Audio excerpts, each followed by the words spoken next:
In this lesson, we find that the world is losing unique cultural and linguistic heritage with the death of the senior speakers of many endangered languages.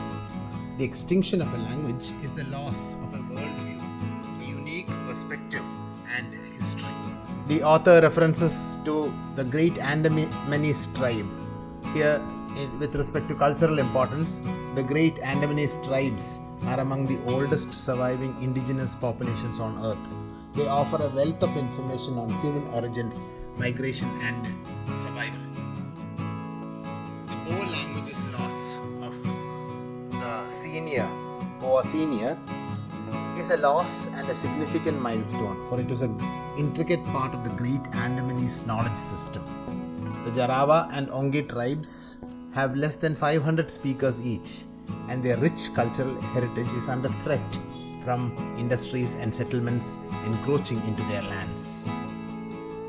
The value of cultural diversity is that the languages are carriers of unique cultural knowledge, traditions, and history. Maintaining language and cultural diversity is essential to promoting understanding, harmony, and respect among different communities.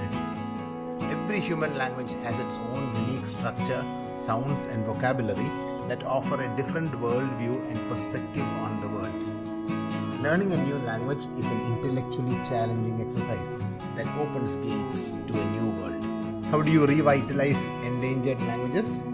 Community empowerment is the key to it.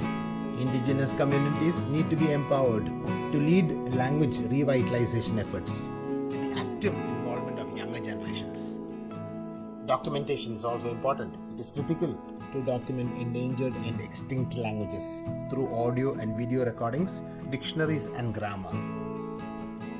Institutional support is also required. Governments, educational institutions, and civil society organizations must provide and support resources for language revitalization projects.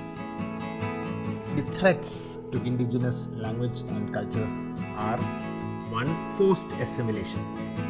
Indigenous communities are often forced to abandon their languages and cultures and to adopt dominant language and customs. Globalization and modernization is also another reason.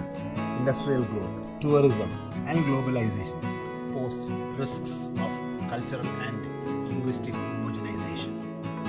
Environmental threats are also the effects of climate change, ecological degradation, natural disasters, and resource extraction activities threaten indigenous people's livelihoods, cultures, and languages. Now, why is indigenous education important?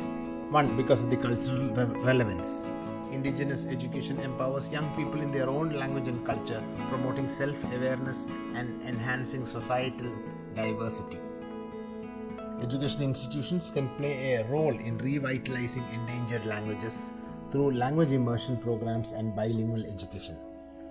Indigenous education integrates the local knowledge systems and natural resource management practices, which can have immense benefits for tackling global environment challenges. Technology also plays a wonderful part in it, especially in language documentation, in its revitalization efforts, and language translation.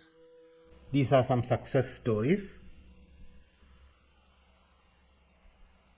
Thank you, and please do subscribe and also put in your comments.